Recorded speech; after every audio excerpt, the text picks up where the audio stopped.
Bonjour à tous et bienvenue pour cette nouvelle chronique de jurisprudence. Nous allons aujourd'hui évoquer un arrêt de la Cour d'appel de Paris du 16 mai 2018 relatif au pouvoir de contrôle du franchiseur sur le franchisé. Si le franchiseur a l'obligation de transmettre au franchisé un savoir-faire, de mettre à disposition des signes distinctifs et de lui fournir une assistance permanente, définie selon les termes du contrat de franchise, il appartient de son côté au franchisé de respecter le savoir-faire et les conditions de l'utilisation des signes distinctifs prévus au contrat de franchise. Le respect de ces obligations par le franchisé est indispensable dès lors qu'elle permet d'assurer à la fois l'unité et l'homogénéité du savoir-faire au sein du réseau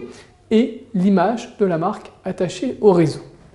Il apparaît dès lors parfaitement légitime pour le franchiseur de prévoir au contrat de franchise des clauses l'autorisant par divers moyens à s'assurer du respect par le franchisé de ses obligations contractuelles. En l'espèce, un franchiseur résilie sur le fondement de la clause résolutoire d'un contrat de franchise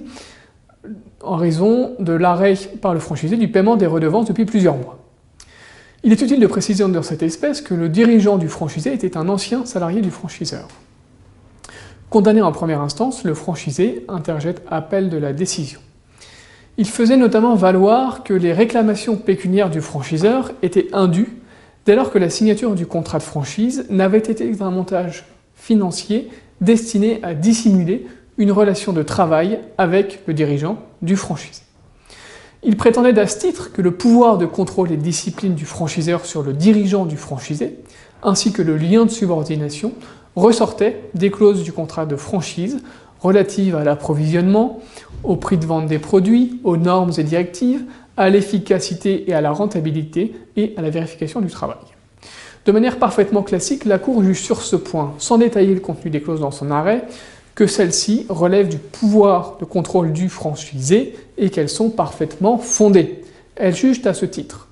les clauses précitées constituent des obligations habituelles de tout franchisé à l'égard de son franchiseur, puisqu'en contrepartie d'une redevance, le franchisé a le droit de se présenter sous la raison sociale et la marque du franchiseur,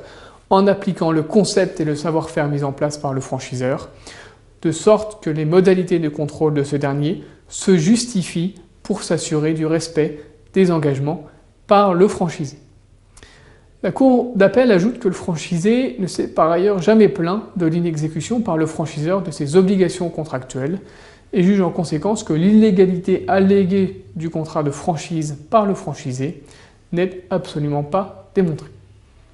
Alors si le franchiseur est libre de contrôler le respect par le franchisé de ses obligations contractuelles, il lui appartient toutefois de veiller, dans l'exercice des modalités de contrôle prévues au contrat, telles que par exemple des visites au sein du point de vente des franchisés, de ne pas porter atteinte à l'indépendance du franchisé dans la gestion et dans l'administration de son point de vente, afin d'éviter tout risque de requalification du contrat de franchise en contrat de travail sur le fondement de l'article L. 8221-6 du Code de travail. Je vous remercie et à bientôt pour une nouvelle chronique de jurisprudence.